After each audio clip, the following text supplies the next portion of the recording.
try ko yung suotin to. So guys, meron naman tayo nabiling brief dito sa TikTok guys na napakaganda. Ito na yung isa sa pinaka-fresh na brief na nabili ko guys. Ito guys, oh, yung kanyang design. May pagka-mesh yan guys, may pagka-see-through yan. Ayan. Sobrang ganda. Napaka-sexy niya. Tingnan. Ayan. Tsaka guys, yung kanyang tela is pakalambot niya. Hindi ito mag-cause ng pangingitim ng ating mga singit guys. Ayan. Preskong presko sa pakiramdam nito guys at malamig sa katawan. Ganyan yung texture niyan. Ganyan yung itsura. Ayan, napakaganda guys. Ayan, tsaka yung tahi guys, napakaganda ng pagkakatahi. Quality yung pagkakatahi niyan guys. Ayan. Try ko kayang suotin to.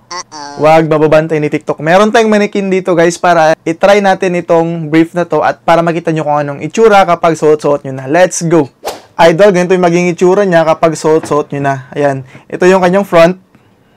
Ito naman yung kanyang back. Napakaganda guys, napaka-sexy tingnan. At preskong presko yan sa pakiramdam guys. Malamig sa katawan kaya hindi mainitan si Barangay Chairman dito guys. Napaka-sexy tingnan. Tsaka guys, yung fitting nito guys, kung ano yung shape ng katawan nyo guys, talagang huulma yan kasi napakaganda ng fitting niya. Napaka-lambot din ng kanyang tela. Kaya guys, kung gusto nyo rin ito guys, ilalagay ko na lang ang link nito guys sa ating yellow basket. Let's go!